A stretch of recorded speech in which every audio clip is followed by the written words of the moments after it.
3 medication mistakes millions of people in Africa are making. You may know them or you may not know them. My name is Dr. Eva Amoy, a regulatory affairs pharmacist working in the sub-Saharan region of Africa. And let's talk about them. Let's see what mistakes you're making.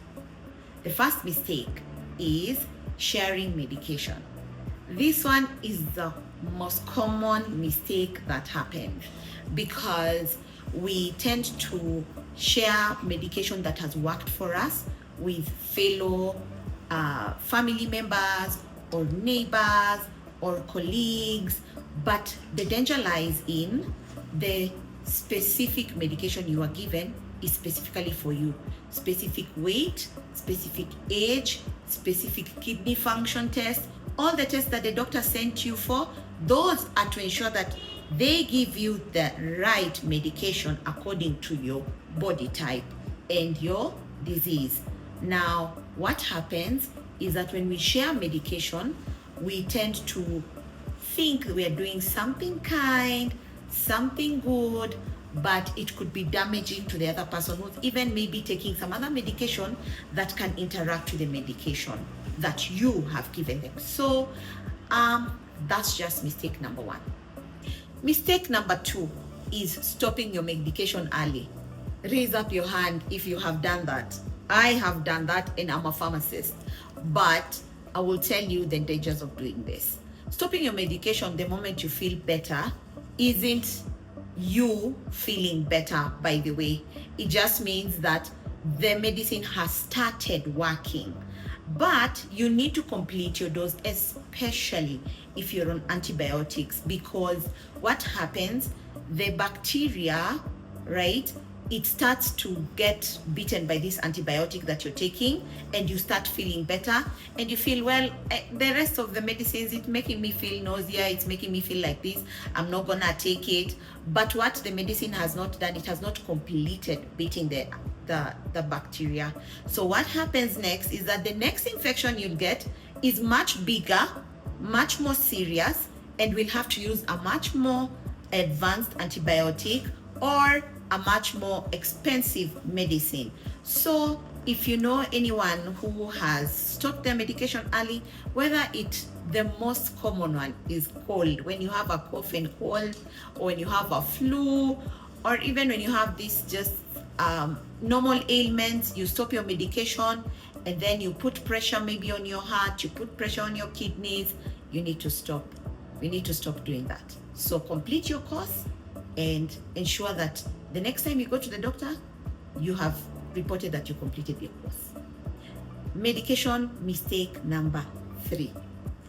It is self-medicating through social media.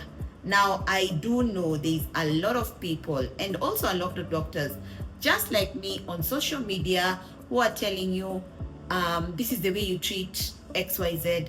And especially now, I will touch on a touchy topic on GLP-1 and GLP-2, and everyone wants to self-medicate and lose weight. Now, I will tell you the disadvantages of this. The first thing is that you have not done the correct tests to take that medication. You have just done a preliminary thinking process through your friends' assessment and saying, oh, you know what, I think I need this medicine. I'm coughing. I've been coughing for 2 weeks. I've been coughing for this. I think I need an antibiotic. Well, my advice is this. For some medications, for some ailments, you can go to see a pharmacist. In fact, the pharmacist is the first stop most people, majority of Africans, go to. Nurses and pharmacists. And then, if it gets worse, it goes to the doctor. So please confirm what you hear on social media and Dr. ChatGPT. I'm happy that these days ChatGPT does give you that disclaimer of do not follow this exactly and please go to see a medical practitioner, and I like that. So there are some medication and some ailments you can self-medicate, and there are some that if it's prolonged, please do not self-medicate. The other thing about self-medication is that you maybe get a product that is being circulated on WhatsApp or TikTok, and it has not gotten reviewed or registered in the country. So you go and you go on a group session and many people are talking about it. They're like, oh, this product is imported or it's made in clinic XYZ, but it's not registered. When you look at the product, it says maybe naturally made in XYZ lab or shop or health, clinic. I would discourage you from taking those, and especially if you're taking other medication, because we don't know how it will interact with your other medication.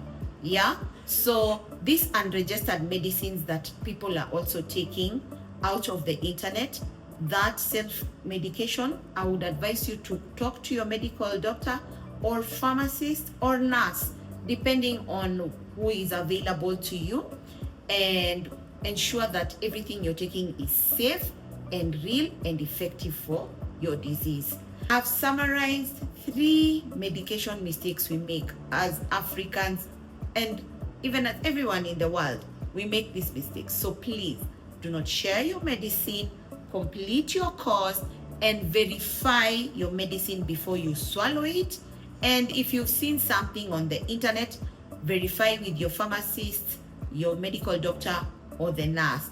These 3 things, if you just do them very well, it can change your health outcomes. So please, I want you and your family to be safe. Please adhere to this. Thank you.